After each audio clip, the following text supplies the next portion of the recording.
Innar rifqa la yakunu fi syai'in illa zanah wa la yunza'u min syai'in illa sya'nah. Sesungguhnya sifat lemah lembut itu tidaklah berada pada sesuatu kecuali akan menghiasinya.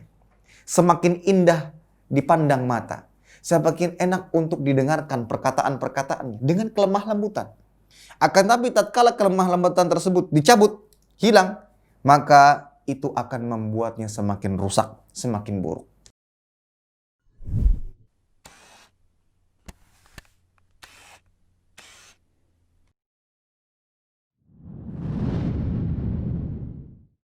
Bismillahirrahmanirrahim. Assalamualaikum warahmatullahi wabarakatuh. Alhamdulillah wassalatu wassalamu ala Rasulillah wa ala alihi wa sahbihi wa man walah, amma ba'd. Kaum muslimin dan muslimat yang dimuliakan Allah Subhanahu wa taala, alhamdulillah senantiasa kita panjatkan rasa syukur kepada Allah Jalla wa ala atas segala kenikmatan yang Allah limpahkan kepada kita. Salawat dan salam senantiasa kita haturkan kepada junjungan kita Nabi Muhammad sallallahu alaihi wasallam beserta kerabat beliau, para sahabat dan orang-orang yang senantiasa terus-menerus berada di jalannya sampai hari kiamat kelak. Ikhwatal iman, kaum muslimin dan muslimat yang dimuliakan Allah Subhanahu wa taala, kembali kita melanjutkan pembahasan kitab Riyadhus Shalihin min kalami Sayyidil Mursalin, dan kita masuk pada bab 88 berkaitan dengan kitab adab, ya, bab adab, yaitu disunahkan berkata-kata baik dan berwajah ceria saat berjumpa, di halaman 31. Baik, kaum muslimin dan muslimat yang dimuliakan Allah Subhanahu wa taala, kembali kita mengingat bahwasanya termasuk keindahan yang ada dalam agama Islam, bahwasanya Islam mendorong umatnya untuk senantiasa berhias diri dengan akhlak yang mulia, dengan akhlak yang luhur, dan melarang umatnya untuk berakhlak yang buruk, baik itu berupa perkataan ataupun perbuatan. Hal ini ditujukan dalam banyak dalil, di antaranya hadis-hadis Nabi sallallahu alaihi wasallam, yaitu Rasulullah sallallahu alaihi wasallam bersabda, "Innama bu'itsu liutammima makarimal akhlak." Kata Nabi sallallahu alaihi wasallam, sesungguhnya aku diutus untuk menyempurnakan akhlak yang mulia. Di antara tujuan Allah Jalla wa ala mengutus nabinya sallallahu alaihi wasallam adalah untuk menyempurnakan akhlak-akhlak mulia yang ada pada umat-umatnya. Kemudian hadis yang lainnya, Rasulullah sallallahu alaihi wasallam bersabda, "Inna min ahabbikum ilayya wa aqrabikum minni majlisan yaumal qiyamah ahasinakum akhlaqa." Kata Nabi sallallahu alaihi wasallam, sesungguhnya yang paling aku cintai di antara kalian dan paling dekat tempat duduknya pada hari kiamat nanti, wa ahasinakum akhlaqa, yaitu mereka yang paling baik dan paling bagus akhlaknya. Bahkan ikhwatal iman, kaum muslimin dan muslimat yang dimuliakan Allah Subhanahu wa taala, bisa jadi seseorang yang berakhlak mulia, akhlak terpuji, dia mendapatkan pahala seseorang yang rajin berpuasa, rajin sholat dengan akhlak mulia yang ia miliki. Sebagaimana yang ditunjukkan dalam sebuah hadis yang diriwayatkan oleh Imam Ahmad, "Innal mu'min la yudriku bi husni khuluqihi." Sesungguhnya seorang mukmin bisa meraih derajat dengan akhlak yang ia miliki, kemuliaan akhlak yang ia miliki, darajatas shaim al-qaim, derajat pahala orang yang rajin berpuasa dan rajin sholat. Nah, dalil-dalil ini ikhwatal iman azanallahu wa ikum jami'an menunjukkan bahwa Islam sangat menekankan bagi umat-umatnya untuk berhias diri dengan akhlak yang mulia. Kita diperintahkan untuk berakhlak mulia atau beradab dengan Allah Jalla wa'ala, kemudian kepada Rasulnya Sallallahu Alaihi Wasallam, dan terhadap hamba-hamba Allah Jalla wa'ala dengan akhlak yang mulia, dengan perkataan-perkataan yang baik, dengan perbuatan-perbuatan yang baik. Bahkan ini sebagai tolak ukur kesempurnaan iman seorang hamba, sebagaimana yang diisyaratkan oleh Nabi Sallallahu Alaihi Wasallam dalam hadis, "Akmalul mu'minina imanan ahsanuhum khuluqa." Seseorang yang memiliki iman yang paling sempurna adalah tercermin dan terlihat pada akhlak yang mulia, baik pada perkataannya ataupun pada perbuatannya. Baik, kaum muslimin dan muslimat yang dimuliakan Allah Subhanahu wa taala, di antara bentuk akhlak mulia, ya, di antara bentuk akhlak mulia yang diajarkan oleh Nabi Shallallahu Alaihi Wasallam atau diajarkan di dalam agama Islam adalah yang tertera dalam bab ini, yaitu berkata-kata yang baik dan berwajah ceria. Berkata-kata yang baik dan berwajah ceria. Baik, untuk mendalili bab ini, penulis Imam An-Nawawi rahimahullah taala membawakan beberapa dalil baik dari Al-Qur'an maupun hadis Nabi sallallahu alaihi wasallam. Adapun dalil dari Al-Qur'an dalam surat Al-Hijr ayat 88. Dalam surat Al-Hijr ayat 88 Allah Jalla wa Ala berfirman, "Wakhfid janahaka lil mu'minin." Yang artinya, dan berendah dirilah kamu terhadap orang-orang yang beriman. Maka ayat ini terdapat perintah dari Allah Jalla wa Ala kepada hamba-hambanya untuk senantiasa bersikap lemah lembut, baik dengan perkataan atau perbuatan. Senantiasa rendah hati kepada orang-orang yang lainnya. Ini di antara perintah yang Allah tujukan kepada hamba-hambanya. Syekh Muhammad Al-Amin Al-Shinqiti rahimahullah ta'ala menjelaskan bahwasanya ayat ini bersifat umum. Ayat ini bersifat umum, tidak hanya ditujukan pada perkataan saja, yang mana kita dituntut untuk berlemah lembut di dalamnya, akan tapi juga ditujukan kepada perbuatan-perbuatan kita. Masuk di dalamnya berwajah ceria, senantiasa tersenyum tatkala kita berjumpa dengan saudara kita. Maka ini adalah bentuk pendalilan ayat ini dari bab yang telah disebutkan.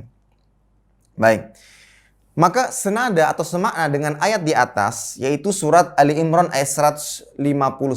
Surat Ali Imran ayat 159. Allah Jalla wa Ala berfirman, "Walau kunta faddan ghalidhal qalbi lan faddu min hawlik."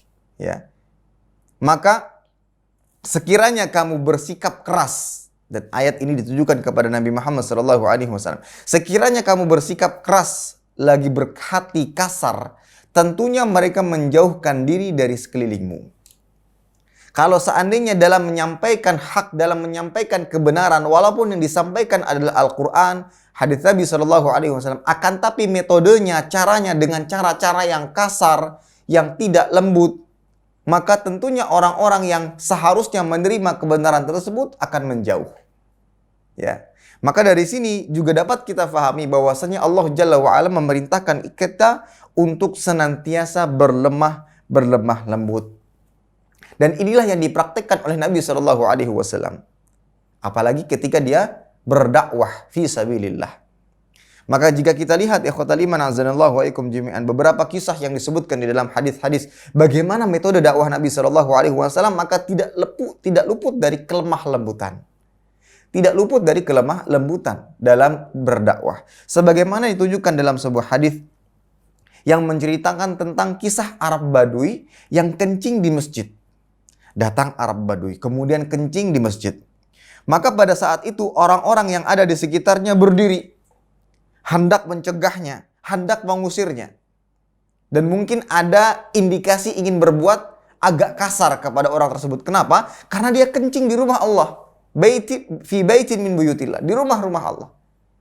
Bagaimana mungkin orang-orang yang ada di sekitarnya tidak marah? Namun Nabi SAW dengan kelemah lembutan mengetahui orang ini nggak faham, orang ini jahil. Maka Nabi mengatakan, da'uhu wa hariqu ala baulihi sajlan min ma'in aw dhanuban min ma'. Maka kata Nabi SAW, biarkan dia. Siramlah bekas kencingnya dengan setimba air atau dengan seember air.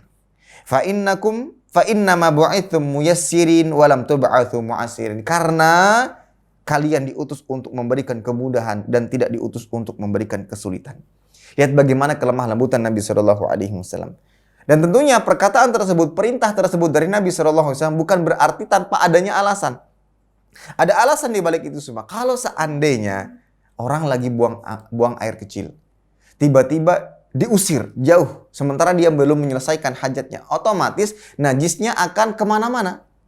Maka di antara hikmah yang perintah Nabi SAW itu agar dia menyelesaikan hajatnya, disebabkan karena kejahilannya, agar lebih mudah untuk membersihkannya. Kemudian pada saat itu dia diberikan nasihat bahwasanya masjid tidak dibangun bukan untuk hal yang seperti ini, akan tapi dibangun untuk zikir kepada Allah Azza wa Jalla, untuk beribadah kepada Allah Azza wa Jalla. Maka dengan kelemah lembutan Nabi SAW, maka dakwah Nabi, nasihat Nabi pun diterima. Lihat bagaimana kelemah lembutan Nabi SAW dalam berdakwah.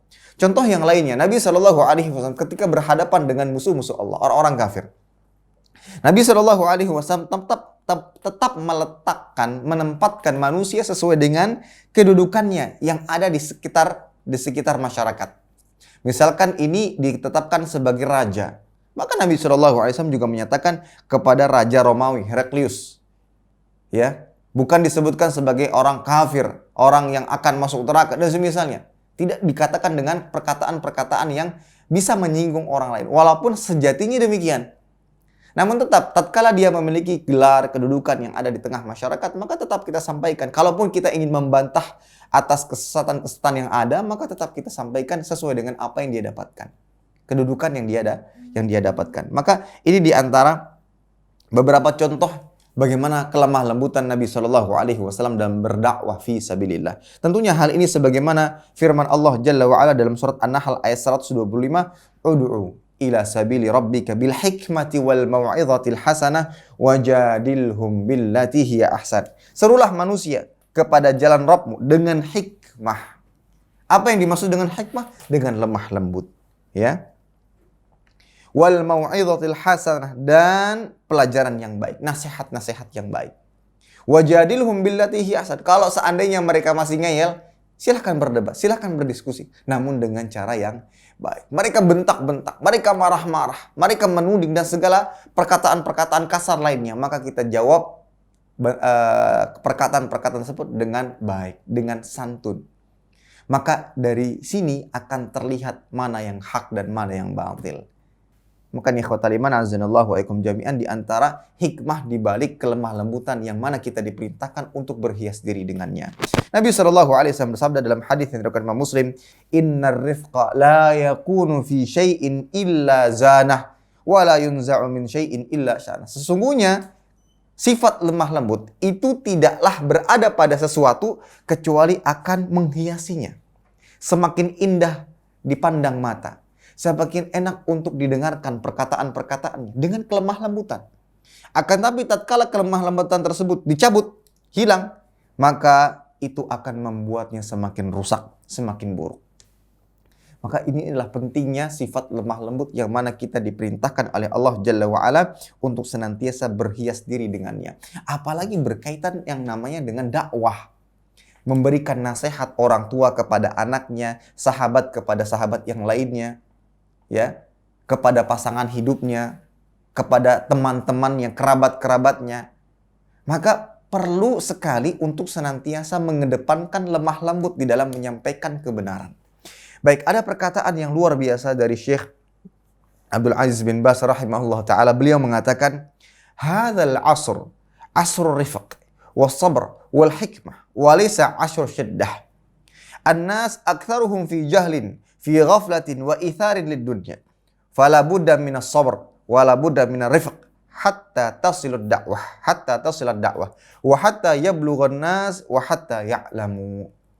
Pesan beliau, pesan emas beliau, zaman ini adalah zamannya untuk senantiasa berlemah lembut, sabar dalam dakwah, mengedepankan hikmah dalam menyampaikan kebenaran. Bukan zamannya lagi berkata-kata kasar, bukan zamannya lagi berkata-kata yang bisa menyakiti hati orang lain. Kenapa? Karena kebanyakan manusia berada di atas kejahilan, kebodohan. Apa yang mereka lakukan itu dasarnya adalah kejahilan, karena nggak tahu hukumnya. Maka tatkala kita berkata kasar kepadanya, itu sulit untuk dia akan sulit menerimanya. Namun kalau seandainya kita ucapkan kepadanya perkataan-perkataan yang lembut, sebagaimana yang dialami oleh Nabi Shallallahu Alaihi Wasallam tatkala menghadapi Arab Badu yang kencing di masjid, dia jahil, dia nggak tahu hukumnya. Namun tatkala dihadapi dengan kelemah lembutan, dia bisa menerimanya. Ya. Kata beliau, manusia-manusia saat ini kebanyakannya berada di atas kejahilan. Fi ghaflatin, kelalaian, wa itharin dunia, dan lebih mengedepankan urusan-urusan dunia. Terbuai dengan dunia, tergila-gila dengan dunia, sementara akhiratnya diabaikan. Maka kata beliau, fala budda minas sabar, maka harus sabar. Harus sabar dalam menyampaikan dakwah, dalam menyampaikan ilmu agama. Wala budda minar rifq, dan harus lemah lembut. Walaupun kita dituduh macam-macam, walaupun kita dikata-katain macam-macam, maka harus sabar dan lemah lembut. Hatta tasilat dakwah, agar dakwah ini sampai. Wa hatta yablughan nas wa hatta ya'lamu, agar tersampaikan dakwah tersebut kepada mereka dan agar mereka mengetahui. Bisa jadi tatkala kita berdiskusi, orang yang kita ajak diskusi tidak sampai dakwah kepadanya, tapi orang-orang yang mendengarkan yang ada di sekitarnya pun lebih mengerti, lebih bisa membedakan mana hak dan mana yang batil. Mana orang yang menyampaikan dengan ilmu dan mana orang yang menyampaikan dengan hawa nafsu. Lihat, ini buah atau hikmah di balik kelemah lembutan, apalagi di dalam dakwah. Kemudian pula ada pesan dari Syekh Muhammad bin Shalih Al-Utsaimin rahimahullah taala, beliau mengatakan, yanbaghi li talabatil ilm an yunabbihun nas walakin birrifq lianna al-'ama idza ankara 'alaihim ma'taduhu nafaru fa idza atau bil hikmati wallin qabilu. Kata beliau, hendaknya para penuntut ilmu, kita semua para penuntut ilmu agama memperhatikan atau memperingatkan manusia.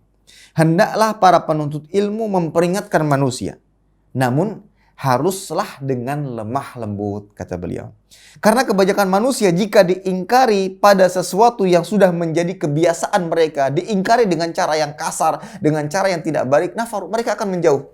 Atau mungkin mereka akan membantah, membalasnya dengan ucapan-ucapan yang sama, ucapan-ucapan yang tidak baik. Akan tapi kalau seandainya mereka didatangi dengan cara yang lemah lembut, dengan senyuman, dengan perkataan-perkataan yang menyentuh hati, dari hati kepada hati, maka mereka akan menerimanya. Maka ikhwatal iman, kaum muslimin dan muslimat yang dimuliakan Allah Subhanahu wa taala, melihat akan pentingnya berhias diri dengan akhlak mulia, berhias diri dengan kelemah lembutan, maka dari itu para ulama berwasiat kepada kita semuanya untuk berbekal banyak-banyak dengan akhlak sebelum kita berbekal banyak dengan ilmu. Ya. Kita banyak-banyak bekal dengan akhlak mulia. Bagaimana akhlak mulia itu? Sebelum kita banyak-banyak berbekal dengan ilmu. Lihat pesan dari Imam Darul Hijrah, Imam Malik rahimahullah taala, beliau mengatakan, "Ta'allam al-adab qabla an tata'allam al-ilm." Pelajarilah adab sebelum engkau mempelajari ilmu. Ya. Kemudian perkataan yang lain, bil adabi tafhamul ilm. Dengan adab engkau akan faham dengan ilmu. Dengan adab yang mulia engkau akan faham dengan ilmu. Berbeda dengan orang yang tatkala belajar kepada seorang guru tanpa adab, nggak ada adabnya sama sekali, akan sulit baginya untuk memahami ilmu tersebut. Tatkala dia fahami, ilmu tersebut tidak akan lama pada dirinya, sulit untuk diamalkan, akan cepat hilang dan semisalnya. Ini disebabkan karena tidak adanya adab. Ya. Kemudian kalau kita lihat contoh-contoh dari para ulama, seberapa lama mereka belajar adab sebelum mereka memperdalami ilmu dengan banyak. Sebagaimana dikatakan Ibnu Mubarak rahimahullah taala, beliau mengatakan, ta'allamnal adab 30 ama wa ta'allamnal ilma 20. Beliau mengatakan, kami mempelajari masalah adab itu selama 30 tahun. Kemudian kami mempelajari ilmu selama 20 tahun. Lebih banyak belajar adab. Kemudian Ibnu Sirin mengatakan, kanu yata'allamunal huda kama yata'allamunal ilm. Para ulama dahulu mempelajari petunjuk. Maksudnya di sini adalah adab, sebagaimana mereka menguasai suatu ilmu. Ya. Perkataan Al-Husain, ya, Ibnu Husain kepada Ibnu Mubarak, nahnu ila katsirin minal adab ahwaju minna ila katsirin minal hadits. Kita lebih butuh kepada mempelajari adab dan dibandingkan kita banyak-banyak menguasai. Dalam arti kalau seandainya seorang banyak menguasai hadis tanpa adab, ini akan lebih mendatangkan banyak kerusakan-kerusakan di dalam dakwah. Ya, karena dia dalam menyampaikan hadis memberikan peringatan kepada orang yang tanpa mengetahui adab-adabnya, sehingga yang seharusnya dakwah itu sampai kepada mereka justru akan tertolak disebabkan karena kurangnya adab. Ya, dan masih banyak perkataan-perkataan yang lainnya yang menunjukkan bahwasanya seseorang, ya, apalagi para penuntut ilmu agama, hendaknya berhias diri dengan banyak akhlak. Nah, ada pula nasihat emas dari Syekh Shalih Al-Utsaimin rahimahullah taala. Beliau mengatakan, talibul ilm idza lam yatahalla bil akhlaqil fadilah fa inna talabahu lil ilm la faidata fih. Seorang penuntut ilmu jika tidak menghiasi diri dengan akhlak yang mulia, maka tidak ada faidah pada ilmunya. Banyak ilmu yang dia ketahui, banyak hadis yang dia hafal, tapi tidak tidak terlihat pada dirinya akhlak-akhlak yang mulia, maka ilmu yang dia miliki itu tidak ada faedahnya. atau tidak bisa memberikan faedah yang banyak kepada manusia, entah bagi dirinya sendiri atau kepada yang lainnya. Yang pada akhirnya dia suka mencari-cari kesalahan orang lain, suka memberikan perkataan-perkataan yang menyakiti hati orang lain. Sombong dengan ilmunya, itu sebabnya. Kenapa? Karena tidak ada akhlak, tidak ada adab yang baik pada dirinya.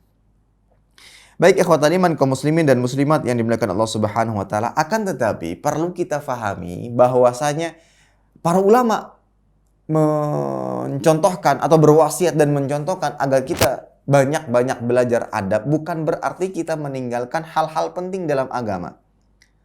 Yang dia pelajari setiap harinya adalah adab dan dia akan tapi dia tinggalkan perkara-perkara seperti tauhid, akidah seorang muslim karena disibukkan dengan belajar adab. Ya. Maka perlu diketahui, ya, bukan berarti tatkala seseorang diperintahkan untuk belajar adab yang pada akhirnya dia meninggalkan perkara-perkara penting. Setahun lamanya, 2 tahun lamanya fokus dia hanya belajar adab. Perkara tauhid ia tinggalkan. Perkara yang wajib yang seharusnya dia ketahui, yang itu bagian daripada kewajibannya, sholat, puasa, zakat, haji pun ia tinggalkan. Tidak demikian. Ya. Akan tapi seseorang yang diperintahkan untuk mempelajari adab, ya, bukan berarti adab yang dimaksud hanya adab kepada makhluk saja, kepada sesama hamba, kepada sesama manusia. Adab itu luas. Adab seorang hamba kepada Allah Jalla wa'ala. Adab seorang hamba kepada Rasulnya Sallallahu Alaihi Wasallam. Dan seterusnya. Dan juga adab kepada sesama makhluk. Dan ini yang dimaksud. Ya, dalam arti, sambil dia belajar hal-hal dalam agama ini yang penting, yang diutamakan, akidah, tauhid, berkaitan dengan ibadah, yang merupakan kewajibannya, di sisi lain dia juga berhias diri, memperbaiki diri, membenahi diri dari sisi akhlak dan adab sesama makhluk. Maka itu yang dimaksud. Ya. Kenapa? Karena hal-hal ini adalah perkara-perkara yang penting yang seharusnya menjadi prioritas utama bagi seorang hamba. Ya. Maka hal ini disampaikan oleh para ulama, diwasiatkan oleh para ulama disebabkan karena ditemukan banyaknya para penuntut ilmu yang hanya fokus kepada ilmu yang dia dapatkan. Hanya sekedar menambah pengetahuan belaka.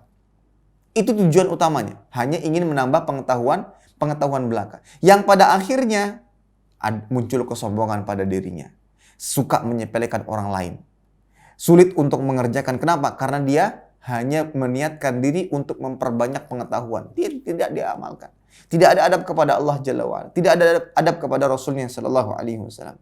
Itu yang didapatkan tatkala dia memperbanyak ilmu tanpa adab. Akan tetapi kalau seandainya dia juga berhias diri, membenahi diri pada adab-adab dan akhlak-akhlaknya, maka tatkala dia mendapatkan sebuah ilmu, ya, yang bersumber dari Al-Quran dan hadis Nabi Sallallahu Alaihi Wasallam, maka dirinya akan menjadi seorang hamba yang senantiasa beradab kepada Allah. Dengan cara apa? Dengan mengamalkan segala macam ketaatan. Kemudian dia beradab kepada Rasulullah SAW. Dengan cara apa? Dengan mengikuti contoh dan ajaran yang diajarkan oleh Nabi SAW. Dan begitu pula dia akan beradab kepada sesama manusia dengan cara mengajak mereka kepada kebaikan, berkata-kata baik kepada mereka, berbuat baik kepada mereka, dan semisalnya sebagai bentuk pengamalan atas ilmu yang ia dapatkan. Inilah indahnya seseorang yang menuntut ilmu agama yang ia barengi dengan adab yang mulia. Baik. Kaum muslimin dan muslimat yang dimuliakan Allah Subhanahu wa taala, sekarang kita masuk kepada dalil yang berikutnya, yaitu dalil dari hadis, ya. Dalil dari hadis yang berkaitan atau berhubungan dengan bab. Hadis yang pertama yang dibawakan oleh penulis dalam kitab ini dari Adi bin Hatim radhiyallahu taala anhu. Bahwasanya Rasulullah sallallahu alaihi wasallam bersabda, "Ittaqun nar walau bi syiqqi tamrah.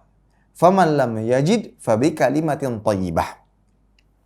Kata Nabi SAW, jagalah diri kalian terhadap api neraka, meski hanya dengan bersedekah separuh biji kurma. Ya, separuh biji kurma. Barang siapa yang tidak mendapatkannya, maka hendaknya dia berkata-kata baik. Hadis diriwayatkan oleh Imam Bukhari dan Muslim. Hadis yang kedua, yang senada dengan hadis yang sebelumnya, dari Abi Hurairah radhiyallahu taala anhu bahwasanya Rasulullah sallallahu alaihi wasallam bersabda, "Wal kalimatu thayyibah shadaqah." Perkataan yang baik, kata-kata yang baik itu dinilai sedekah oleh Allah Jalla wa Ala. Maka dua hadis di atas ini kaitannya dengan bab adalah perintah untuk senantiasa berkata-kata baik, berlemah lembut dalam perkataan.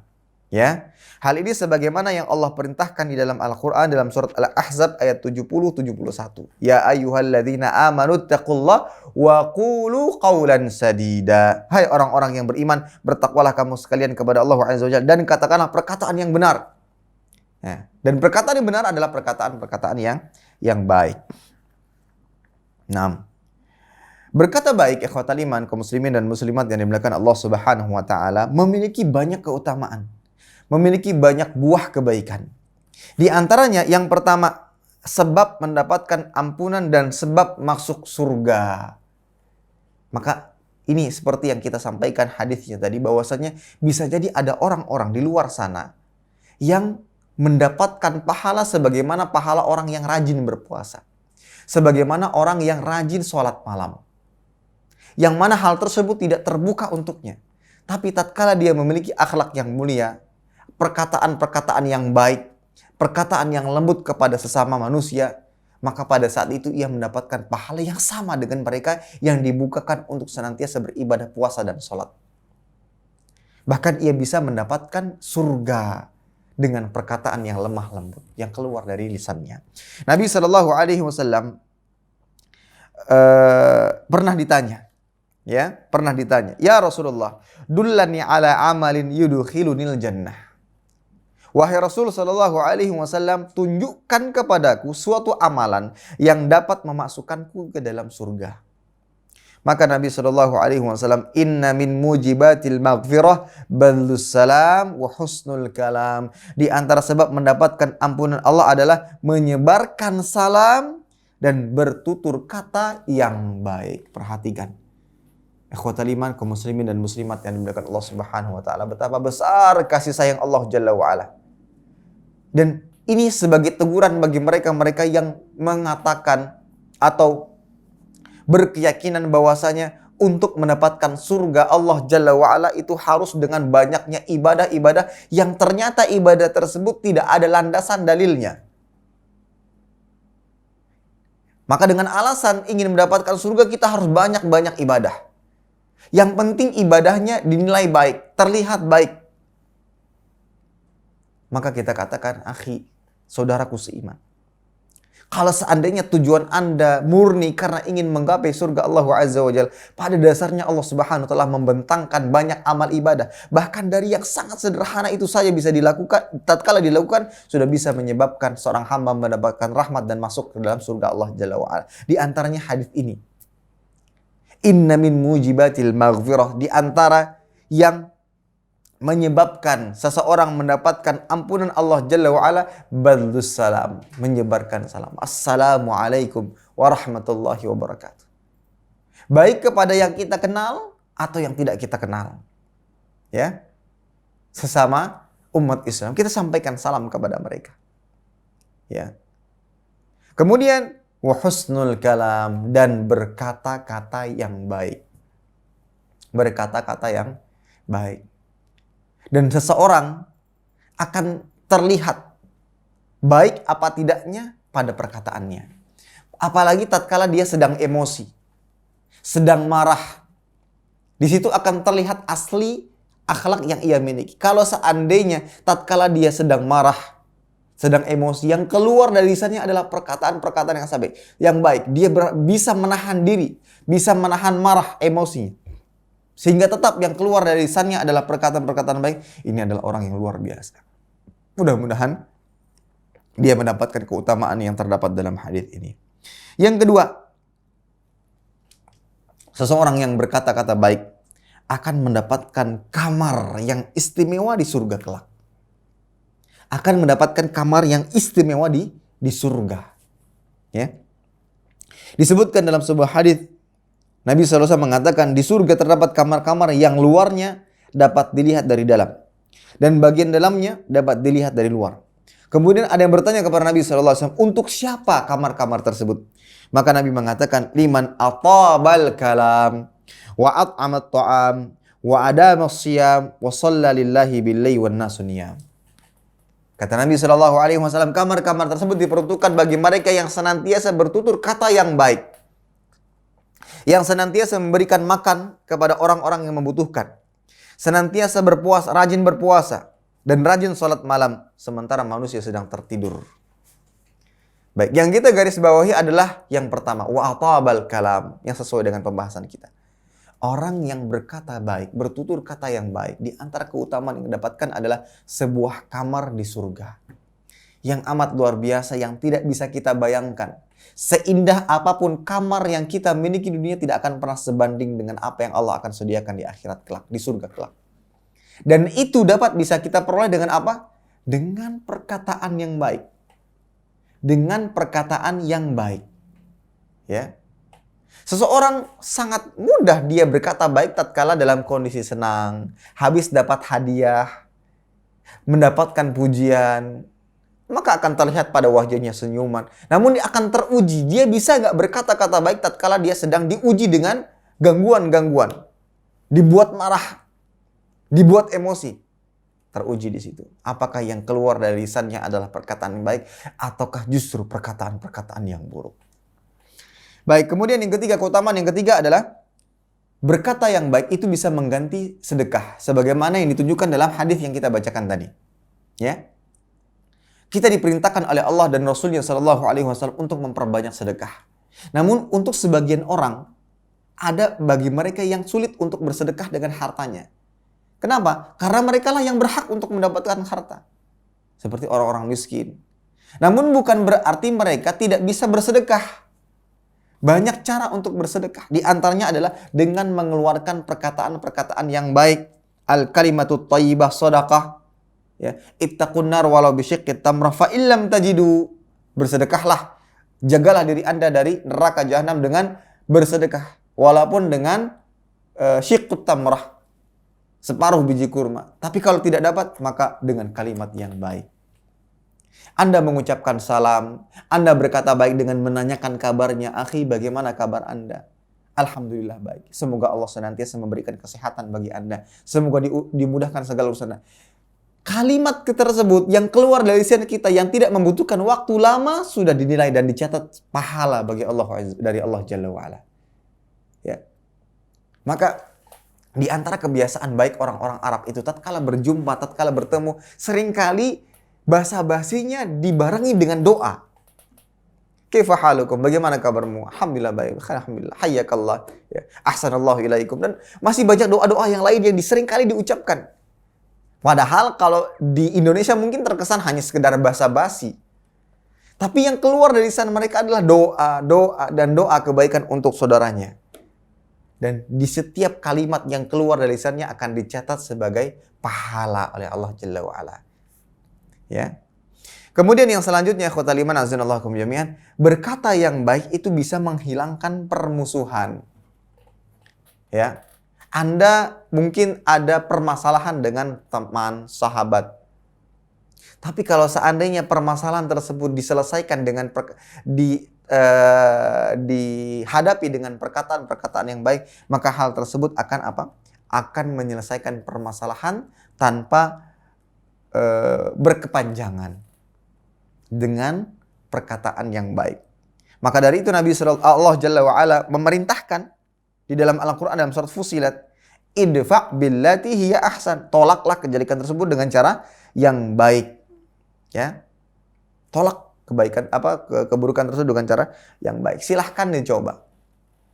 Tatkala ada orang yang berusaha menyakiti kita atau terjadi cekcok permasalahan antara kita dan sahabat kita, hadapi dengan perkataan-perkataan yang baik. Hadapi dengan perkataan-perkataan yang baik. Pernah diceritakan ada seseorang yang mungkin terjadi sesuatu di jalanan tatkala dia menunggangi kendaraan. Terjadi kesalahan dan kesalahan tersebut ada pada dirinya. Ya. Orang tadi awalnya ingin marah dan dengan mata yang sudah melotot. Ya, dengan mungkin suara yang ingin keluarkan kasar mungkin. Namun tatkala orang tersebut memarkir kendaraannya, mendatangi orang tersebut dan mengucapkan mohon maaf, tadi salah ini salah saya. Bagaimana kondisi Anda? Apakah baik-baik saja? Ataukah perlu saya panggilkan, kita bawa ke dokter dan semisalnya? Perkataan baik. Maka pada saat itu juga, seketika itu juga, orang yang tadinya ingin marah langsung langsung menghilang amarahnya, emosi. Nggak apa-apa. Ini cuma luka kecil. Insya Allah sebentar aja juga sembuh. Dan semisalnya, lihat, dengan perkataan-perkataan yang baik itu bisa menghilangkan permusuhan. Dan yang selanjutnya, orang yang berkata baik akan mendapatkan jaminan masuk surga. Sebagaimana keutamaan yang pertama yang kita sebutkan tadi. Nabi SAW sabda, man yadman lima baina lihyaih wa ma baina rijlaih adman lahul jannah. Barang siapa memberikan jaminan kepadaku untuk menjaga apa yang ada di antara dua janggutnya, yang maksudnya adalah mulut, lisannya, maka Nabi SAW akan memberikan jaminan baginya surga. Baik. Dengan adanya perintah untuk senantiasa berkata baik, sebagaimana ditunjukkan dalam hadis-hadis yang telah kita bacakan, maka hal ini menuntut hamba. Apabila ia tidak bisa mengeluarkan perkataan-perkataan yang baik pada kondisi-kondisi tertentu, maka tidak ada pilihan baginya kecuali diam. Sebagaimana Nabi SAW bersabda, "Man kana yu'minu billahi wal yaumil akhir falyaqul khairan aw liyasmut." Barang siapa yang beriman kepada hari akhir, berkatalah baik atau jika tidak diam. Perhatikan, perintah untuk berkata baik atau jika tidak diam ini dikaitkan dengan keimanan hamba kepada Allah dan hari akhir. Ini menunjukkan bahwasannya berkata baik ini merupakan perkara yang amat ditekankan dalam Islam. Ya. Maka dari itu kalau seandainya kita tidak bisa merangkai kata-kata yang baik yang bisa kita ucapkan kepada saudara kita, maka lebih baik kita banyak diam. Tatkala kita dihadapkan dengan kondisi yang itu bisa meningkatkan emosi dan amarah kita, dan pada saat itu kalau kita berkata-kata akan keluar kata-kata yang kasar, maka lebih baik diam. Ya, maka lebih baik diam. Dan ini juga sebagai nasihat bagi orang-orang yang tatkala berhadapan dengan seseorang, ya, berhadapan dengan seseorang, ada masalah dengan seseorang, namun tatkala dia ditanya, dia diam, jangan Anda paksa dia untuk berbicara, karena bisa jadi saat itu dia sedang menahan diri. Khawatir kalau seandainya keluar kata-kata dari lisannya, keluarlah kata-kata yang tidak baik. Ya. Maka ini ikhwatal iman azanallahu akum jami'an. Kenapa kita diperintahkan untuk diam tatkala tidak bisa berkata-kata baik? Karena yang pertama, Allah tidak menyukai perkataan yang buruk. Allah tidak suka dengan perkataan yang buruk. Ya. Sebagaimana tunjukkan dalam surat An-Nisa ayat 148, la yuhibbullahul jahra bis-su'i minal qawli. Kata Allah Jalla wa Ala, Allah tidak menyukai ucapan buruk yang diucapkan dengan terus terang. Illa man zulim wa kana Allahu sami'an alima, kecuali orang yang dianiaya, Allah itu Maha mendengar dan lagi Maha mengetahui. Ya. Yang kedua, alasan yang kedua, kenapa kita lebih baik diam daripada harus berkata-kata yang buruk? Karena setiap ucapan manusia itu akan dicatat malaikat. Tidak ada yang luput dari kita. Tidak akan ada yang luput dari catatan malaikat. Apalagi itu berkaitan dengan perbuatan dosa. Perkataan-perkataan buruk. Terkadang perbuatan tangan, kaki itu kita bisa rasakan bahwasanya kita sedang melakukan perbuatan dosa. Tapi kalau kata-kata seringkali tidak sadar keluar dengan sendirinya dari lisan kita, dan ternyata itu adalah perkataan-perkataan yang buruk yang bisa menjerumuskan seorang kepada dosa. Ya. Ingat, Allah Jalla wa Ala nyatakan dalam Al-Qur'an surat Qaf ayat 18, "Ma yalfidhu min qaulin illa ladaihi raqibun atid." Tidak ada satu ucapan pun yang keluar dari lisan seorang hamba melainkan di dekatnya ada malaikat yang senantiasa mengawas dan selalu senantiasa hadir, akan dicatat. Maka dengan dua alasan ini, maka kalau seandainya di antara kita tidak bisa berkata baik pada saat itu, diamlah. Ya. Dan tatkala kita menemukan seseorang yang sedang diam, padahal dia sedang marah, emosi, maka jangan dipaksakan untuk dia berkata-kata. Ini nasihat juga bagi para istri yang mungkin sedang terjadi masalah di rumah tangga.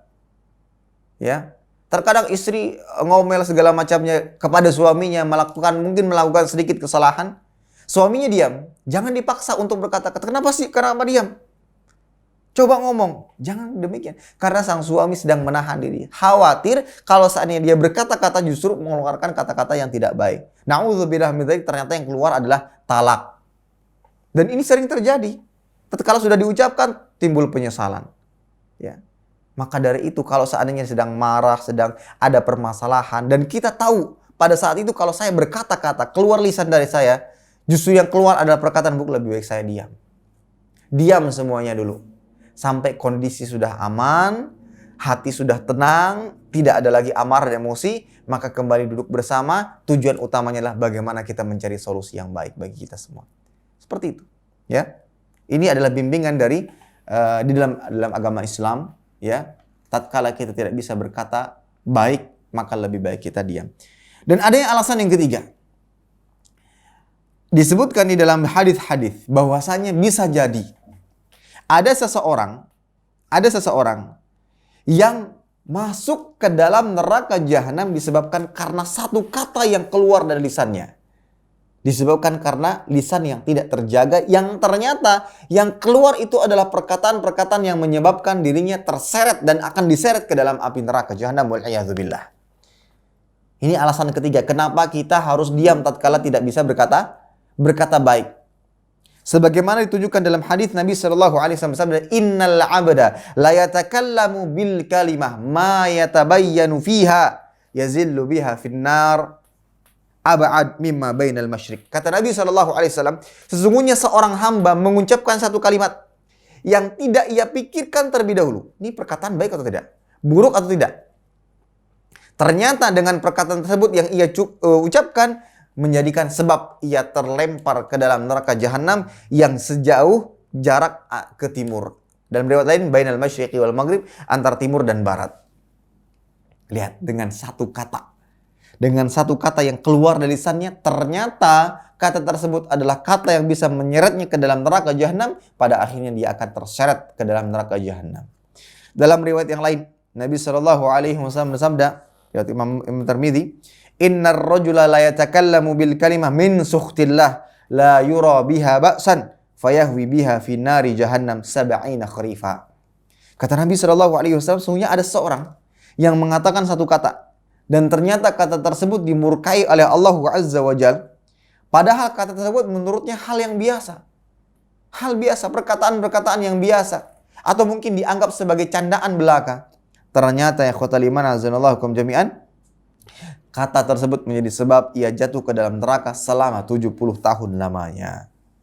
Ya, ini bahaya. Maka dari itu, bimbingan dalam Islam, tatkala seseorang tidak bisa berkata baik, maka lebih baik ia diam. Ya, kalau nggak bisa berkata baik, maka lebih baik ia diam. Baik dalam kondisi senang, dalam kondisi sedang bercanda, apalagi dalam kondisi marah dan emosi. Kalau seandainya pada saat itu kita menyadari kita tidak bisa berkata-kata baik, maka lebih baik kita diam, merasa diam. Sudah. Sampai kita meyakini diri kita bisa mengeluarkan perkataan-perkataan yang baik. Ikhwatal iman kaum muslimin dan muslimat yang dimuliakan Allah Subhanahu wa taala, menjaga lisan, bertutur kata yang baik itu merupakan pokok dari segala kebaikan. Makanya para ulama ya mengatakan seseorang itu bisa diketahui baik tidak pada perilakunya, pada kesehariannya, dilihat dari perkataan-perkataan yang keluar dari lisannya. Kalau perkataan yang baik, oh insya Allah ini baik. Kalau perkataan yang buruk yang keluar adalah kebun binatang misalnya, perkataan-perkataan yang kasar, terlepas dia menggunakan peci kah, berjanggut kah, menggunakan pakaian muslim, tapi yang keluar dari lisannya adalah perkataan-perkataan yang kasar, itu adalah cerminan perilakunya, cerminan jati dirinya. Yahya bin Abi Katsir rahimahullah mengatakan, "Ma salaha mantiqu rajulin illa arafta dzalika fi sa'iri amalih, wa la fasada mantiqu rajulin qat illa arafta dzalika fi sa'iri amalih." Kata beliau, tidaklah seseorang ucapannya baik kecuali akan nampak pada semua aktivitasnya akan baik. Kebalikannya, dan tidaklah jelek ucapannya kecuali akan nampak pula keburukan pada aktivitasnya. Orang yang suka berbicara baik, berkata-kata baik pada hari kesehariannya, maka akan terlihat perbuatan-perbuatannya, aktivitas pun akan baik. Kebalikannya, kalau seorang yang terbiasa berkata-kata kasar, ya, maka akan terlihat pula pada perilakunya yang tidak baik. Dan kita lihat di antara musibah terbesar di zaman sekarang adalah sulitnya berkata-kata baik. Musibah besar. Dan sangat disayangkan dan sungguh sangat memprihatinkan, yang mengeluarkan kata-kata buruk tersebut bukan orang dewasa, akan tapi anak-anak yang belum balik. Anak-anak yang belum balik akan tapi sudah bisa-bisanya berkata-kata kasar. Berkata-kata yang isinya adalah kebun binatang. Ya. Ini anak yang masih belum balik.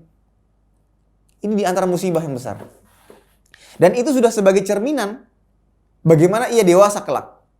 Kalau seandainya dia tidak dibimbing dengan baik, dinasehati, dibenahi dengan baik, maka ini akan jadi cerminan bagaimana dia kelak menjadi dewasa.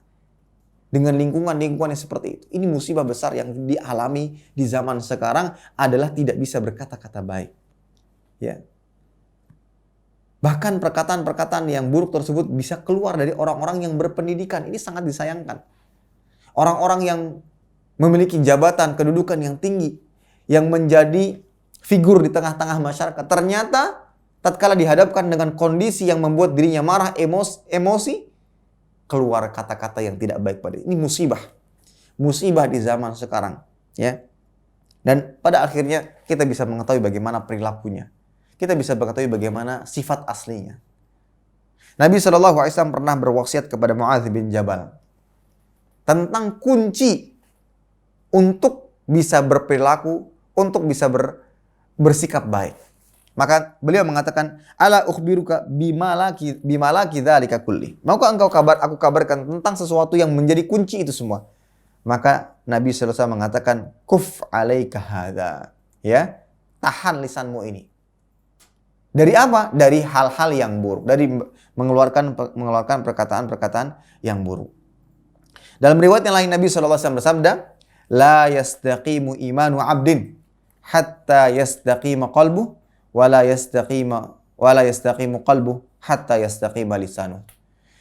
Tidak akan lurus di atas jalan istiqamah iman seorang hamba sampai istiqamah hatinya, dan tidak akan istiqamah hatinya sebelum istiqamah lisannya. Ya, ini lisan. Ini adalah lisan, sesuatu yang harus senantiasa dijaga oleh setiap hamba. Ya, akan itu sebagai cerminan perilaku yang ia miliki, sifat asli yang ia miliki tatkala ia sudah mulai berbicara. Jadi kalau seandainya kita ingin mengetahui jati diri seseorang, coba ajak ia berbicara, ajak ia ngobrol. Maka akan terlihat. Ini juga bagi mereka-mereka yang sedang mencari pasangan hidupnya, seorang wanita sedang dilamar seorang ikhwan, seorang laki-laki. Ya. Coba minta kepada orang tua untuk mengajak diskusi. Mengajak diskusi kepada orang yang sedang melamar. Di situ akan terlihat bagaimana jati diri orang tersebut. Dari tata cara, tata krama dia berbicara. Baik atau tidak. Kalau dari awal saja sudah terlihat baik, itu akan menjadi cerminan bahwasanya orang tersebut memiliki akhlak yang mulia. Maka ini di antara dalil yang menunjukkan kita diperintahkan untuk senantiasa berlemah lembut dalam perkataan kita. Kemudian yang ketiga, ikhwatal iman azanallahu wa iyyakum jami'an, yaitu hadis dari Abi Dzar radhiyallahu taala anhu. Beliau mengatakan, qala li Rasulullah sallallahu alaihi wasallam, Rasulullah sallallahu alaihi wasallam berkata kepadaku, la tahqiranna minal ma'rufi syai'an walau an talqa akhaka biwajhin taliq. Ya. Kata Nabi SAW, janganlah sekali-kali engkau menghina perbuatan baik sekecil apapun. Meski perbuatan itu hanya berupa menyambut saudaramu dengan wajah yang berseri-seri. Maka di antara bab yang disebutkan tadi adalah disunahkan untuk berkata-kata baik dan berwajah ceria saat berjumpa. Kenapa? Karena ini merupakan bagian daripada akhlak yang mulia. Walaupun terkesan remeh, walaupun terkesan kecil, namun ini bisa bisa membuahkan pahala bagi para pelakunya. Ya. Berwajah ceria tatkala berjumpa dengan saudara kita. Ini akan memberikan dampak yang amat luar biasa pada aktivitas sehari-hari kita. Sekarang di dunia pekerjaan, Anda masuk kantor, mendapati teman kantor yang ada di samping Anda berwajah masam tatkala bertemu dengan Anda. Dijamin 100% pekerjaan Anda pada saat itu tidak nyaman. Yakin. Maka dari itu, berwajah ceria itu bisa memberikan pengaruh dalam aktivitas sehari-hari kita. Ya. Kalau seandainya kita masuk kantor, kita temukan orang-orang semua berwajah ceria, maka pada saat itu orang tersebut akan merasakan dorongan yang kuat untuk semangat dalam bekerja, semangat dalam beraktivitas. Ini pesan Nabi SAW. La tahqiranna minal ma'ruf syai'an. Janganlah kalian menyepelekan perbuatan ma'ruf, walaupun itu kecil, sedikit. Walau antal ka'akhaka biwajhin talik. Ya, talik. Walaupun hanya sekedar berjumpa dengan saudaramu dengan wajah yang ceria. Dan ini termasuk sedekah. Sebagaimana sabda Nabi SAW, tabassumuka fi wajhi akhika laka sedekah. Senyummu di hadapan saudaramu sesama muslim akan dinilai sedekah bagimu. Ya, akan dinilai sedekah bagimu. Disebutkan dalam hadis yang lain, Nabi SAW bersabda, innakum la tas'auna an-nas bi amwalikum walakin liyasahum minkum bastul wajhi wa husnul khuluq. Sesungguhnya kalian tidak bisa menarik hati manusia dengan harta kalian, akan tetapi bisa jadi menarik hati mereka dengan wajah berseri dan akhlak yang mulia. Maka terkadang bisa jadi orang-orang yang suka memberikan uang, memberikan benda-benda kepada orang lain, itu kalah dengan seseorang yang senantiasa memberikan senyuman dan wajah yang berseri-seri tatkala berjumpa dengan saudaranya. Ya. Orang yang suka kasih uang sana sini, itu bisa jadi kalah dengan seseorang yang suka memberikan senyuman, yang senantiasa bertutur kata baik, yang senantiasa berwajah ceria tatkala berjumpa. Ya. Maka ini harus kita fahami, ikhwatal iman azanallahu jami'an. Di antara perkara yang sangat ditekankan dalam Islam juga adalah senantiasa berwajah ceria. Ya. Maka itu juga menjadi patokan, memberikan pengaruh yang amat besar. Ya, amat besar bagi setiap orang tatkala berjumpa dengan saudaranya yang senantiasa berwajah ceria, senantiasa senantiasa terhias dengan senyuman yang ada di wajahnya. Itu akan sangat memberikan pengaruh besar. Maka berusahalah untuk senantiasa berwajah ceria, untuk senantiasa tersenyum tatkala berjumpa dengan saudara kita. Ya. Namun akan tetapi harus pada tempatnya. Ya, harus pada tempatnya. Bukan berarti bebas kemudian senyum-senyum dengan akhwat yang bukan mahramnya. Tidak juga. Ya, harus pada tempatnya. Dan ikhwatal iman azanallahu wa iyyakum jami'an, di antara faedah yang bisa kita ambil dari hadis ini, dari perkataan la tahqiranna minal ma'rufi syai'an. Jangan engkau sepelekan, hina, remehkan perbuatan baik walaupun itu kecil. Karena di dalam Islam tidak ada yang namanya perbuatan remeh, perbuatan baik yang remeh, perbuatan baik yang kecil. Tatkala ia niatkan ikhlas hanya ingin menggapai ridha Allah Jalla wa'ala, maka itu akan dinilai besar. Ingat perkataan Abdullah bin Mubarak rahimahullah, rubba amalin saghirin tu'azzimuhun niyah wa rubba amalin kabirin tusaghiruhun niyah. Betapa banyak amalan-amalan yang remeh, amalan-amalan yang kecil, yang disepelekan oleh kebanyakan orang, akan tapi menjadi besar karena niat. Dan bisa jadi ada amalan-amalan yang besar sekali seperti jihad, kemudian haji dan yang lainnya akan menjadi kecil karena niat. Sebagaimana ditunjukkan dalam hadis yang sahih, yang mana Nabi SAW mengisahkan 3 golongan yang akan masuk ke dalam neraka pertama kali. Padahal mereka telah melakukan amalan-amalan yang besar.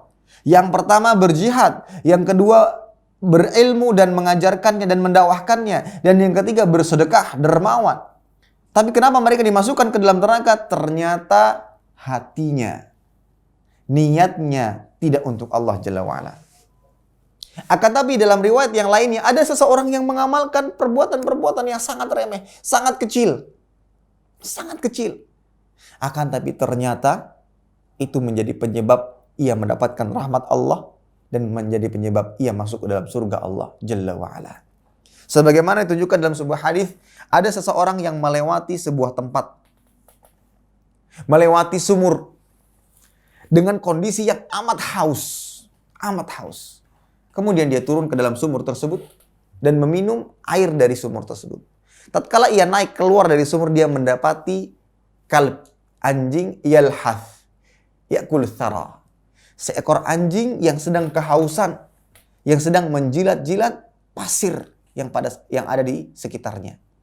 Maka laki-laki ini mengatakan, tatkala saya melihat anjing tersebut, saya betul-betul tahu anjing tersebut sedang merasa kehausan sebagaimana yang saya rasakan. Maka dengan niatan ingin membantu seekor anjing, ya, anjing yang haram untuk dimakan, yang tatkala seseorang memeliharanya di rumah akan berkurang setiap harinya 1 qirot pahala darinya, maka dia turun, mengambil air, naik kembali, kemudian dia berikan kepada hewan tersebut. Kemudian dalam riwayat lain disebutkan fasyakarallahu lah wa adkhalahul jannah. Kemudian dia bersyukur kepada Allah Subhanahu wa taala, kemudian dia masuk ke dalam surga. Ini perbuatan yang amat sepele. Ini perbuatan yang amat remeh. Namun tatkala ia niatkan untuk Allah Jalla wa'ala, dan itu diantara penyebab yang mengangkat derajat amalan yang kecil yang ia lakukan, kemudian Allah Jalla wa'ala memasukkannya ke dalam surga. Maka dari itu Nabi SAW berpesan, la tahkiranna minal ma'rufi syai'an. Jangan sekali-kali engkau sepelekan perbuatan-perbuatan yang baik walaupun itu kecil. Walaupun itu kecil. Maka ya ikhwatal iman azanallahu kaum, banyak sekali peluang-peluang perbuatan-perbuatan yang kecil yang bisa kita lakukan, ternyata itu bisa membuahkan pahala dengan ikhlas, dengan niatan yang tulus. Bahkan bisa jadi tatkala kita berbuat baik yang tidak diketahui oleh manusia, yang hanya mengetahui diri kita dan Allah Jalla wa'ala, kita bisa mendapatkan pahala dan lebih besar pahalanya dibandingkan pahala sholat yang kita lakukan, pahala puasa yang kita kerjakan, pahala sedekah yang kita kerahkan. Kenapa?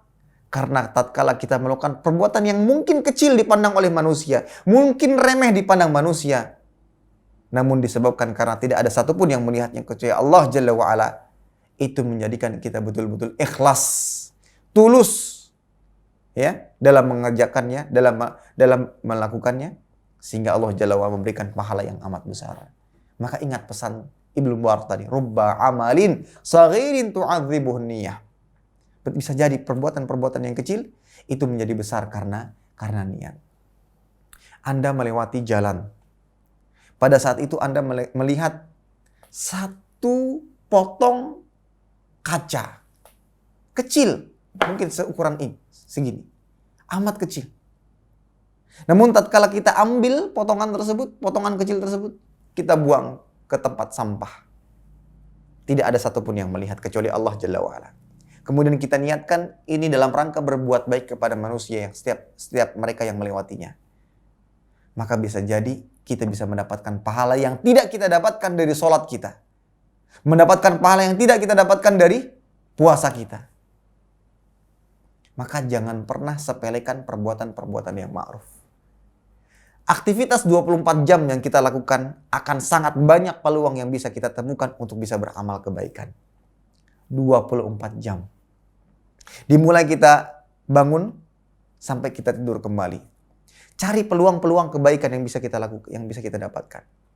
Sebagai contoh, ada bak sampah tatkala kita ingin membuang sampah. Ya.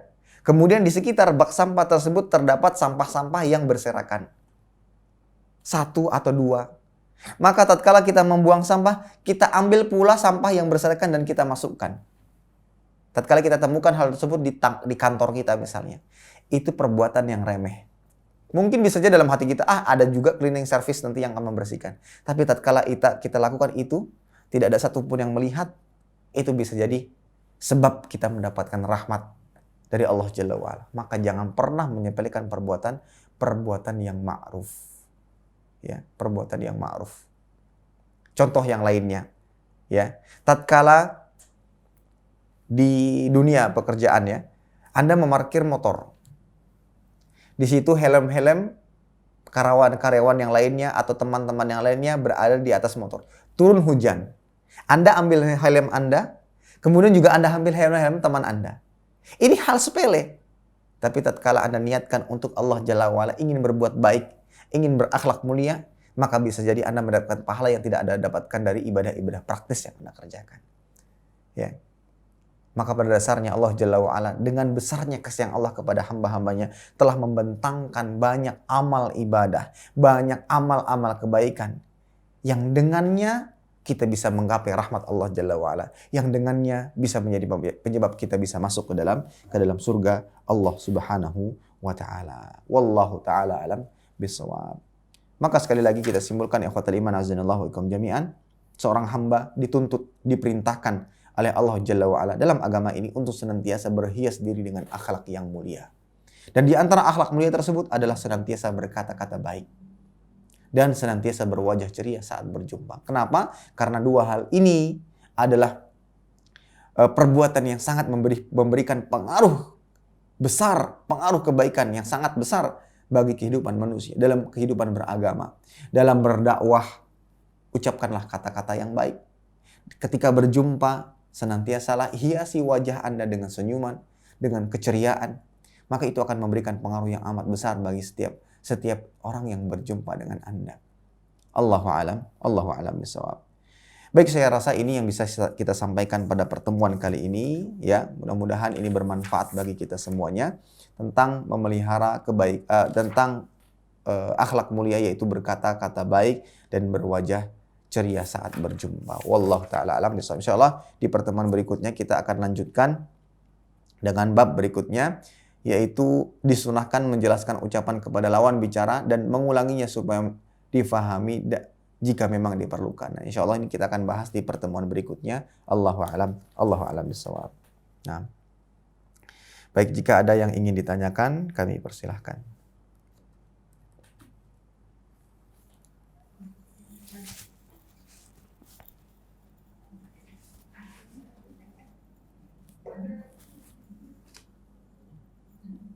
Assalamualaikum Ustaz. Waalaikumsalam warahmatullahi wabarakatuh. Ya. Ustaz, saya punya dua pertanyaan. Yang pertama, kalau kami yang tinggal di sini, apakah Allah memberikan kita satu pahala yang sama bila kita menyingkirkan misalkan batu atau kayu di pinggir jalan? Karena sebagian besar di sini bukan orang Islam, Ustaz. Ya. Pertanyaan saya yang kedua, apakah muntah ini di luar tema, Ustaz? Apakah muntah itu najis? Nah. Ya, jazakumullah khairan, Ustaz. Wa jazakumullahu khairan. Baik, berkaitan dengan pertanyaan yang pertama tentang tempat tinggal yang mungkin mayoritas tidak beragama Islam, yaitu negara-negara non-Muslim, bagaimana kita bisa bersikap di sana? Apakah sikap baik hanya diperuntukkan bagi orang-orang Islam saja atau bagaimana? Maka jawabannya, berakhlak mulia, berakhlak yang baik ini tidak hanya ditujukan kepada umat Islam saja, akan tapi juga ditujukan kepada orang-orang kafir, orang-orang non-Muslim. Ya. Bukan berarti kita tatkala berhadapan dengan orang-orang non-Muslim kemudian kita bebas untuk berkata kasar, bebas untuk berbuat kasar, atau mungkin kita membiarkan mereka terganggu dengan aktivitas-aktivitas kita. Maka ini tidaklah tepat. Ya, maka ini tidaklah tepat. Dan kita lihat bagaimana akhlak Nabi Shallallahu Alaihi Wasallam kepada orang-orang non-Muslim kala itu.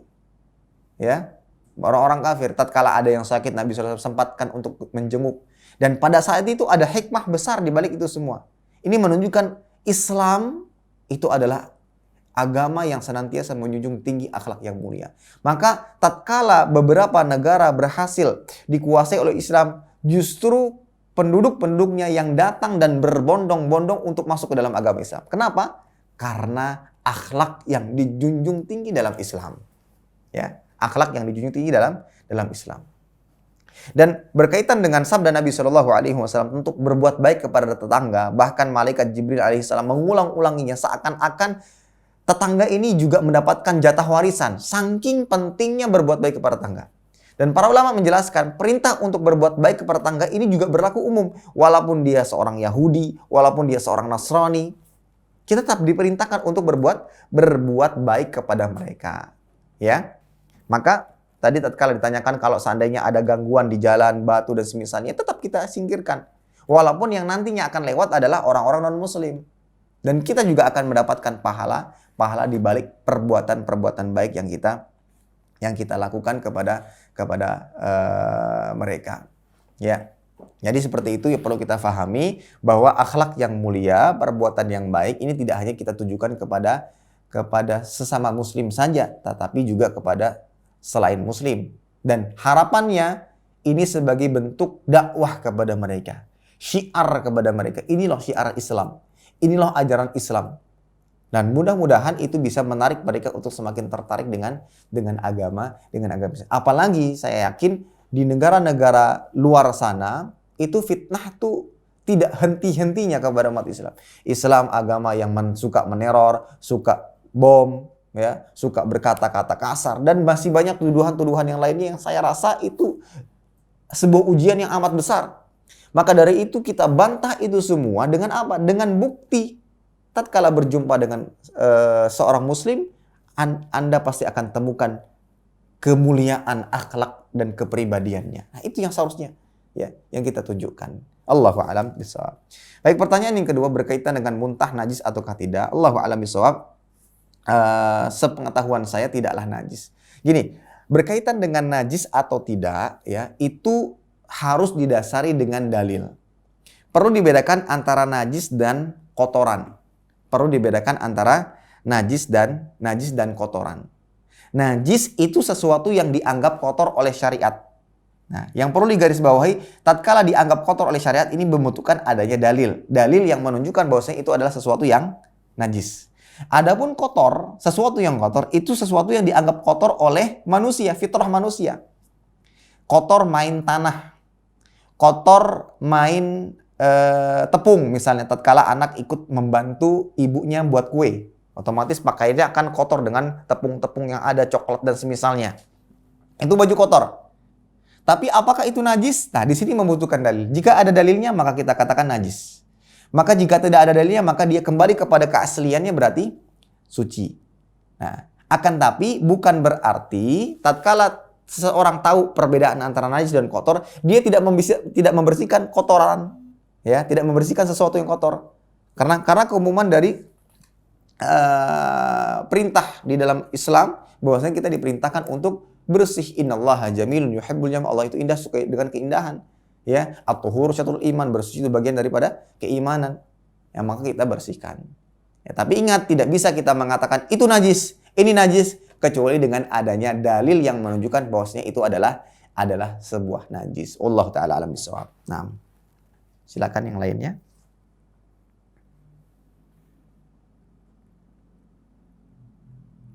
Assalamualaikum Ustaz.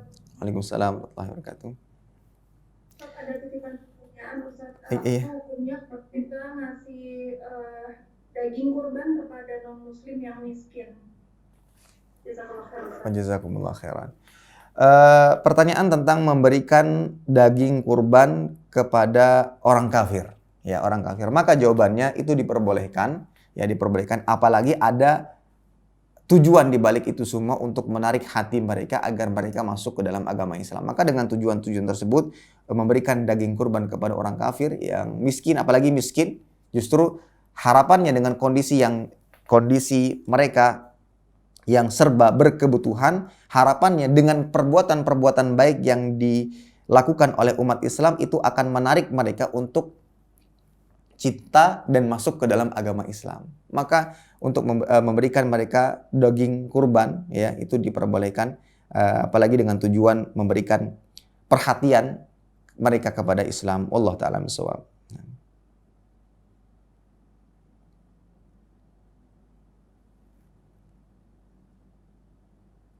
Silakan yang lainnya.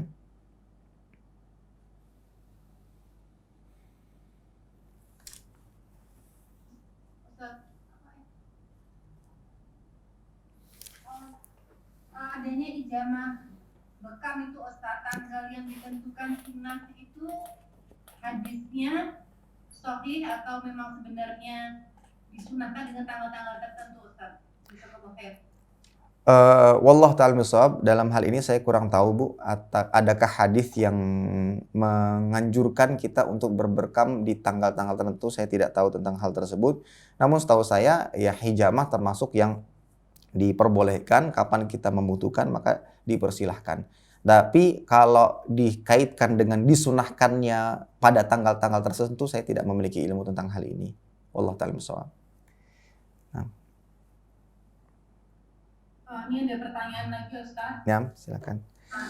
Saya bacakan. Apabila tetangga kita minta tolong mengantar jemput anaknya ke sekolah Kristen, apakah ini perbuatan baik atau dilarang? Yang kedua, Idul Adha kita disunahkan tidak makan sebelum ke masjid. Apakah bila makan atau minumnya sebelum subuh, apakah boleh? Baik. Pertanyaan yang pertama, membantu orang. Berkaitan dengan membantu orang. Maka perlu kita teliti terlebih dahulu. Apakah orang yang kita bantu ini dengan berkaitan dengan ibadah ataukah tidak berkaitan dengan ibadah? Jika orang yang kita bantu ini, bantuan kita ini berkaitan dengan ibadahnya dan ibadah tersebut tentunya menyelisih syariat-syariat Islam, maka kita tidak boleh membantunya.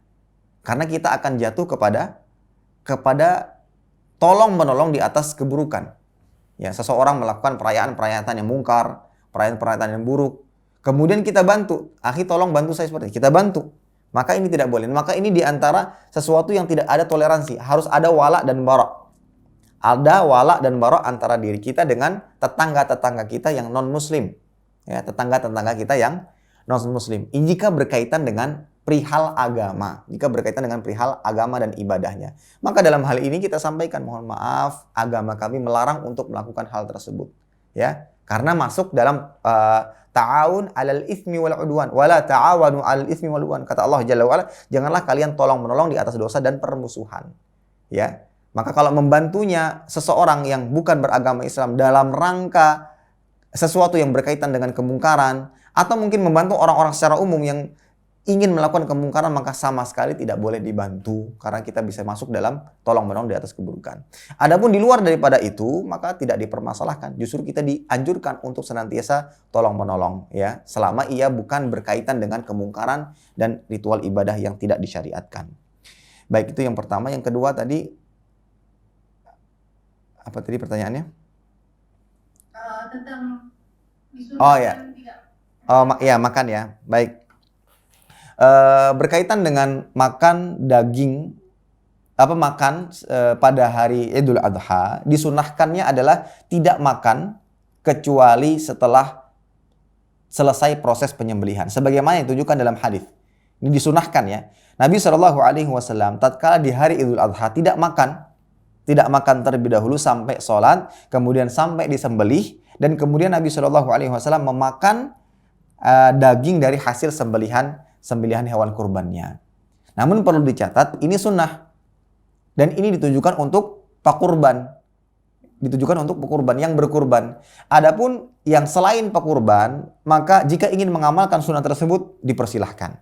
Ya, dipersilahkan. Kemudian yang kedua, kalau sesuai dengan apa yang dicontohkan oleh Nabi SAW. Nabi SAW memakan dari daging hewan kurbannya. Ini sesuai sunnah yang dicontohkan oleh Nabi SAW. Nah, sehingga kalau seandainya kita ingin mengikuti ini, kemudian memberatkan diri kita, misalnya hewan kurban ini disembelih di hari berikutnya, masa kita nggak makan-makan? Ya enggak kan? Maka bisa cukup dengan setelah selesai sholat, kita kembali ke rumah, kemudian kita makan dengan makanan-makanan yang ada di rumah kita. Allahu a'lam bishawab. Adapun mereka yang makan sebelumnya, maka ya tidak mengamalkan sunnah, itu saja. Berarti dia tidak mengamalkan sunnah. Bukan berarti haram, tidak. Ya, kalau seandainya apalagi ada kondisi-kondisi darurat, malamnya belum sempat makan, ya, atau mungkin habis sholat dia langsung beraktivitas yang menyebabkan dirinya tidak sempat makan, misalnya. Ada kondisi-kondisi tersebut, maka tidak dipermasalahkan baginya untuk mengkonsumsi sesuatu sebelum dia sholat Idul Adha. Wallahu ta'ala a'lam bishawab. Baik, silakan. Ustaz, ini masih ada yang belum paham apa dia kan belum makan sebelum jam 3, kalau pagi sebelum subuh boleh makan ya kayak sahur. Sebelum subuh sudah makan gitu. Sahur. Oh ya. Jadi waktu start sunah makannya gitu ya. Baik. Secara keumuman hadisnya, ibu-ibu sekalian, yang bukan Allah Subhanahu wa taala, secara keumuman hadisnya tidak makan sebelum disembelihnya hewan kurban. Itu kalau kita lihat dari konteks hadisnya, Nabi Shallallahu alaihi wasallam tidak makan sebelum sholat Id sampai selesainya proses penyembelihan. Kemudian Nabi Shallallahu alaihi wasallam balik ke rumah memakan daging hasil sembelihan hewan kurbannya. Kemudian para ulama berbeda pendapat apa yang dianjurkan untuk dimakan. Ada yang mengatakan bagian hati dan semisalnya. Nah, kalau kita lihat dari konteks hadisnya adalah tidak makan, ya, tidak makan sebelum pelaksanaan tersebut. Bagaimana dengan kalau saya sahur dan semisalnya, Allahu a'lam bishawab. Kalau ingin menyesuaikan sunnah, maka tidaklah makan, ya. Maka tidaklah makan. Jadi seperti itu, Allahu a'lam bishawab. Jadi ibaratnya kalau ingin memudahkan kita selama Idul Fitri, ya, kalau sholat Idul Fitr, kita kan berpuasa sebulan penuh. Maka dari itu kita disunahkan untuk makan. Tapi kalau Idul Adha, kayak kita kan sering makan sebelumnya. Ya, disunahkan ya tidaklah makan. Mungkin itu agar lebih mudah mengingat kita antara sholat Idul Fitri dan sholat Idul Adha. Maka disunahkan tidak makan sebelum sholat, ya, sebelum sholat Idul Adha. Allah taala bishawab. Baik. Dan silakan. Iya, Ustaz. Tadi tentang hadis adanya jagalah dari kalian dari api neraka walau setengah biji kurma. Apakah ada kekhususan dalam kita bersedekah misalnya memberi kurma dari hadis itu, Ustaz? Baik. Maksudnya. Dari sabda Nabi SAW, ittaqun nar walau bisyiqqi tamrah. Jagalah diri kalian terhadap api neraka meski dengan hanya sedekah dengan kurma. Hadis ini bukan berarti kita diperintahkan untuk bersedekah dengan kurma saja kemudian kita mengenyampingkan yang lainnya. Tentunya tidak. Tentunya hadis ini tidak difahami demikian. Akan tapi Nabi SAW memberikan perumpamaan. Memberikan perumpamaan. Kalau seandainya tidak ada yang kita miliki kecuali separuh biji kurma. Ini kalau di orang-orang Arab itu punya kurma, ya, itu ibarat qutul balad, makanan pokok. Makanya tentunya zakat fitrah di sana berbeda dengan di kita, di tempat kita. Zakat fitrahnya yang seharusnya itu menggunakan bahan pokok berbeda dengan yang ada di kita. Sehingga namanya kurma ini ada sesuatu yang sejatinya ada, ya. Sejatinya ada di rumah masing-masing. Ibarat makanan-makanan pokok yang ada di rumah kita masing-masing. Nah, kita dianjurkan untuk senantiasa bersedekah. Dan sedekah ini di antara sebab bisa memadamkan amarah Allah Jalla wa'ala. Maka dari itu dalam hadis disebutkan ittaqun nar, jagalah diri kalian dari neraka dengan sedekah. Kalau tidak memiliki harta yang bisa kita sedekahkan, cuma sesuatu yang ada pada di rumah kita, makanan-makanan pokok yang ada di rumah kita, maka bersedekahlah dengan hal tersebut. Jadi itu yang dimaksud, ya. Nah, kalau seandainya nggak ada, ini sekedar perumpamaan. Kalau seandainya kita ingin bersedekah tapi nggak ada yang lainnya kecuali apa yang kita miliki di rumah, beras misalnya, yaudah kita sedekah, ya. Kita melihat tetangga kita karena sebegitu besarnya kita ingin menolong orang lain, membantu orang lain, ternyata tidak ada yang kita miliki kecuali beras untuk sekali makan, ya kita berikan. Mohon maaf Pak, Bu, ini yang bisa saya bantu. Padahal kita pun termasuk orang yang membutuhkan, itu amat luar biasa, ya. Maka itu yang dimaksud. Allah taala alam. Allah ta'ala nusab. Akan tapi kalau yang dimaksud ada anjuran tersendiri bersedekah dengan kurma, ya, Allah alam, saya tidak tahu tentang dalilnya. Ada anjuran terpisah misalkan bersedekahlah dengan kurma. Tapi kalau ingin mengamalkan sunnah-sunnah makan kurma dan semisalnya maka mungkin bisa diamalkan. Allah alam bisawab. Insya Allah ini ada 2 pertanyaan lagi, Ustaz. Silakan. Nomor 1 tadi tentang dalam disunahkan berkata baik sedangkan tidak mengenyampingkan kita belajar tauhid. Bagaimana pandangan Allah mungkin dalam Quran atau hadis tentang seseorang yang dia bertutur kata baik, Masya Allah, berakhlak, tapi masih melakukan misalkan kebid'ahan atau yang tidak sesuai dengan tuntunan Rasulullah. Baik. Nomor 2, apakah kita berhak menerima daging kurban? Misalnya kita mampu dalam harta, tapi ada orang yang mau memberi daging kurban, apa hukumnya? Apakah ada kekhususan memberi daging kurban untuk yang miskin, Ustaz? Baik. Jazakallahu khair. Jazakumullah khairan. Baik. Yang pertama, sekali lagi kita ingatkan bahwa yang namanya belajar adab itu tidak hanya terfokus kepada adab sesama makhluk, sesama manusia, sesama hamba. Tapi ada juga adab-adab yang harus lebih diutamakan dibandingkan itu semua. Adab seorang hamba kepada Allah Jalla wa'ala. Dengan senantiasa apa? Mentauhidkannya pada rububiyahnya, uluhiyahnya, nama-nama dan sifat-sifatnya. Senantiasa tunduk dan patuh kepada perintahnya dan menjauhi larangannya. Dan menjauhi perbuatan syirik dan para pelakunya. Ini adab seorang hamba kepada Allah Jalla wa'ala. Kemudian juga ada adab kepada Rasulullah SAW. Dengan cara apa? Dengan melakukan ibadah dan ketaatan sesuai dengan apa yang dicontohkan oleh Nabi SAW. Ya, ini di antara adab kita. Rasulullah SAW diutus oleh Allah Azza wa Jalla mengajarkan ibadah-ibadah, mencontohkan ibadah-ibadah. Lah ternyata kita mengamalkan ibadah yang tidak pernah dicontohkan. Lah ini su'ul adab namanya. Ya, ini su'ul adab. Sebagai contoh, ada pimpinan datang mengajarkan ini cara mengerjakannya dengan baik. Ternyata kita tidak melakukan hal tersebut. Justru kita mengkreasi hal-hal yang lainnya yang tidak diinginkan oleh pimpinan. Maka ini su'ul adab. Ya. Dan baru kemudian ada adab sesama makhluk. Jadi ini sebuah ketimpangan, ya, ketimpangan tatkala dia berbuat baik kepada manusia sementara tidak berbuat baik kepada Allah. Seperti seringkali yang digembor-gemborkan, ngapain pakai jilbab? Yang penting tuh jilbabin dulu hatinya. Nah, ini perkataan-perkataan yang tidak benar, tidak tepat. Seseorang yang memiliki hati yang baik, dia akan beradab dan berakhlak dengan Allah dan Rasulnya. Dengan apa? Dengan menjalankan perintah dan menjauhi larangan. Itu. Tidak ada nih ungkapan-ungkapan yang diucapkan oleh orang-orang fasik, ya, yang ingin meninggalkan syariat agama. Yang penting tuh akhlak sama manusia dulu. Nah, Allah nantilah. Syariat agama nanti.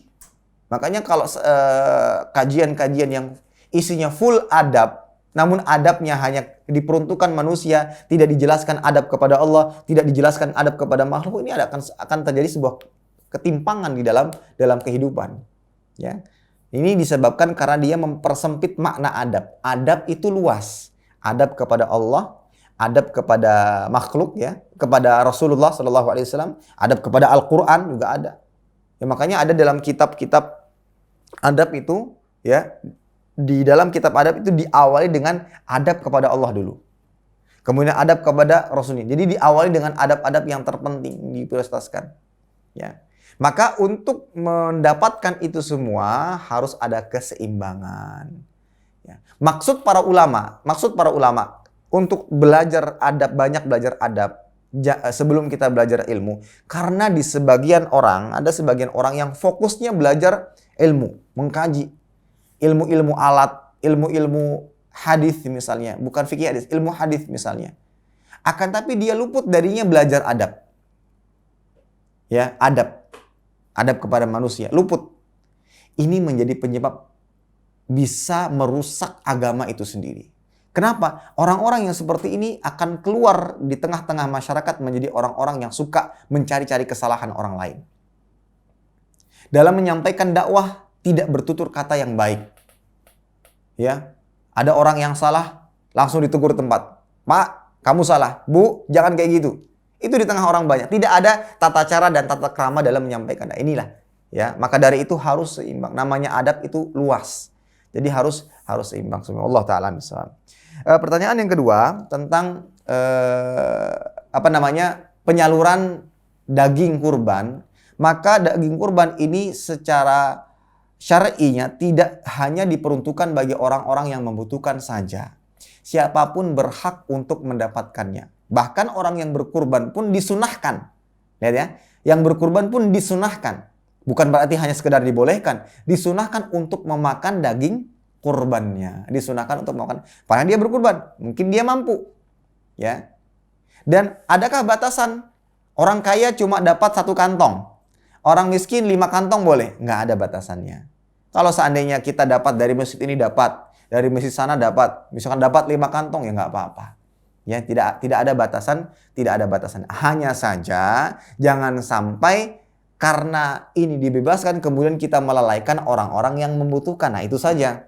Misalkan di sekitar kita nih banyak orang-orang yang membutuhkan. Nah, itu yang lebih kita prioritaskan, terutama sebagai panitia kurban. Yang kita lihat ini banyak, jadi kita harus betul-betul mendata orang-orang yang di sekitar kita. Ya, itulah anjuran dalam Islam. Kita perhatikan mana yang membutuhkan, mana itu yang lebih kita utamakan. Hanya saja bukan berarti tidak adanya kebolehan bagi orang-orang kaya untuk mendapatkan daging kurban. Dan untuk juga menyimpan daging kurban, memang pada awalnya Nabi SAW melarang untuk menimbun atau menyimpan daging kurban lebih dari 3 malam, atau 3 hari 3 malam. Ya, akan tapi hal tersebut mansuh, sekarang bisa disimpan, dimanfaatkan sesuai dengan kebutuhan kita, ya, sehingga ada sebagian orang yang makan daging kurban yang dapatkan baru habis 5 hari atau sepekan sebelum kurban berikutnya. Ada yang seperti itu, ya, disimpan.